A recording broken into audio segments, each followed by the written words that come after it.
Hi friends, എല്ലാവർക്കും പുതിയൊരു വീഡിയോയിലോട്ട് സ്വാഗതം. ഇന്ന് ഞാൻ ഉണ്ടാക്കാൻ പോകുന്നത് ബൂസ്റ്റ് കൊണ്ടുള്ളൊരു റെസിപ്പിയാണ്. ഇത് നല്ല എളുപ്പമാണ്, അതുപോലെ തന്നെ നല്ല ടേസ്റ്റിയാണ്. ബൂസ്റ്റ് കൊണ്ടുള്ളൊരു ഷേക്കാണ് ഉണ്ടാക്കാൻ പോകുന്നത്. അപ്പോൾ ഇതിന് വേണ്ടിയിട്ട് ഞാൻ സ്ട്രോബെറിയാണ് കൂടെ ഉപയോഗിക്കുന്നത്. നിങ്ങൾക്ക് വാഴപ്പഴമോ അല്ലെങ്കിൽ ആപ്പിളോ ഏത് ഇഷ്ടമുള്ള പഴങ്ങൾ ഏത് വേണമെങ്കിലും ഉപയോഗിക്കാവുന്നതാണ്. അപ്പോൾ ഇതുണ്ടാക്കാൻ വേണ്ടിയിട്ട് ഇപ്പോൾ ഞാൻ സ്ട്രോബെറി മിക്സി ജാറിലോട്ട് നേരിട്ട് ഇടുകയാണ് ചെയ്യുന്നത്. ഇതിനും പ്രത്യേകിച്ച് അളവില്ല. നിങ്ങൾക്ക് തിക്കായിട്ട് വേണമെങ്കിൽ കൂടുതൽ ഉപയോഗിക്കാം, അതുപോലെ കുറച്ച് പാൽ ഉപയോഗിക്കാം, അങ്ങനെയൊക്കെ എന്ത് വേണമെങ്കിലും ചെയ്യാം. അപ്പം സ്ട്രോബെറിയിലോട്ട് ഞാൻ കുറച്ച് പാലൊഴിക്കുകയാണ്. ഇത് നല്ല തിക്കായിട്ടുള്ള പാലായതുകൊണ്ട് തന്നെ കുറച്ച് വെള്ളം കൂടെ ചേർക്കുന്നുണ്ട്. പിന്നെ ഈ സ്ട്രോബെറിയും പാലും വെള്ളവും എല്ലാം തണുപ്പാണ്, നിങ്ങൾക്ക് തണുത്ത തന്നെ ഉപയോഗിക്കാം, ഷേക്കാണല്ലോ. പിന്നെ ഐസ് വേണമെങ്കിൽ ഐസും കൂടെ നിങ്ങൾക്ക് ഉപയോഗിക്കുന്നതാണ്, അതൊന്നും കുഴപ്പമില്ല. പിന്നെ മധുരത്തിനനുസരിച്ചുള്ള പഞ്ചസാരയും അതും കൂടെ ഇട്ടതിന് ശേഷം ഇനി മിക്സിയിൽ നന്നായിട്ട് അടിച്ചെടുക്കുകയാണ് ചെയ്യേണ്ടത്. നല്ല രീതിയിൽ തന്നെ അടിച്ചെടുക്കണം. ഇത് ഏത് പഴങ്ങളാണ് എടുക്കുന്നതെങ്കിൽ നമ്മൾക്ക് സ്റ്റെപ്സൊക്കെ ഒരേപോലെയാണ്, അതിൽ വ്യത്യാസങ്ങളൊന്നുമില്ല. അപ്പോൾ നമ്മളുടെ ഇപ്പം അടിച്ചെടുത്തിട്ടുണ്ട് സ്ട്രോബെറി എല്ലാം. ഇനി കുറച്ച് ചൂടുവെള്ളം എടുക്കുക. ഞാനിപ്പോൾ ഒരു 1/2 ഗ്ലാസ് ചൂടുവെള്ളം എടുക്കുന്നുണ്ട്, 2 ഗ്ലാസ് ഉണ്ടാക്കുന്നത് അതുകൊണ്ട്.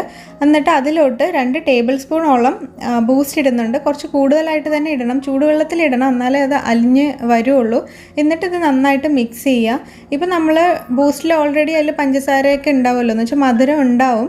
അപ്പോൾ നിങ്ങൾ ചെക്ക് ചെയ്തിട്ട് ഇനി അഥവാ മധുരം കുറവാണെന്ന് തോന്നണമെങ്കിൽ എക്സ്ട്രാ പഞ്ചസാര ഇവിടെ ഇപ്പോൾ ആഡ് ചെയ്യുക, അതിൽ കുഴപ്പമില്ല.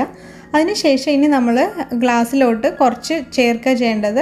ഇപ്പോൾ 1/4 കപ്പോളം എന്ന് വെച്ചാൽ 1/4 ഗ്ലാസ്സോളമാണ് ചേർക്കുന്നത്. ഒരുപാട് ചേർക്കണ്ട, കൂടുതൽ ചേർക്കണ്ട, ജസ്റ്റ് അതിൻ്റെ ഫ്ലേവർ മാത്രം മതിയല്ലോ നമ്മൾക്ക്.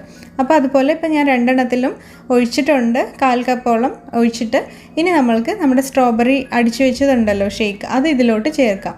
ഇതിലോട്ട് ചേർത്തിട്ട് നന്നായിട്ട് മിക്സ് ചെയ്യുക. മധുരമൊക്കെ നിങ്ങൾ ചെക്ക് ചെയ്യുക, നേരത്തെ തന്നെ ചെക്ക് ചെയ്തതിന് ശേഷം നമ്മളിത് മിക്സ് ചെയ്ത് കഴിഞ്ഞാൽ അത്രയേ ഉള്ളൂ.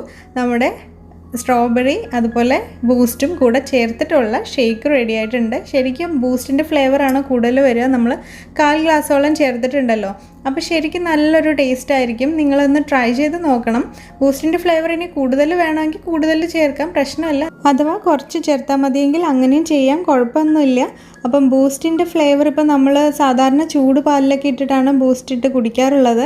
പക്ഷേ ഇതുപോലെ തണുപ്പുള്ള റെസിപ്പീസിൽ, തണുപ്പുള്ള ഒരു ഷേക്കിലോ അല്ലെങ്കിൽ തണുത്ത പാലിലൊക്കെ ചേർത്ത് കുടിക്കുമ്പോൾ അതിനൊരു പ്രത്യേക രുചിയാണ്. നിങ്ങളെല്ലാവരും ട്രൈ ചെയ്ത് നോക്കണം. ശരിക്കും നല്ല ടേസ്റ്റിയാണ്, അതുപോലെ തന്നെ ഒരു വ്യത്യസ്തമായിട്ടുള്ളൊരു ഡ്രിങ്ക് ആണല്ലേ. അപ്പം ഇത് ട്രൈ ചെയ്ത് നോക്കിയിട്ട് നിങ്ങളുടെ അഭിപ്രായങ്ങളൊക്കെ കമൻറ്റ് ചെയ്യാൻ മറക്കരുത്. പിന്നെ ഈ വീഡിയോ ഇഷ്ടപ്പെടുകയാണെങ്കിൽ ലൈക്ക് ചെയ്യാനും അതുപോലെ നിങ്ങളുടെ ഫ്രണ്ട്സിനും ഫാമിലിക്കൊക്കെ ഷെയർ ചെയ്യാനും മറക്കരുത്.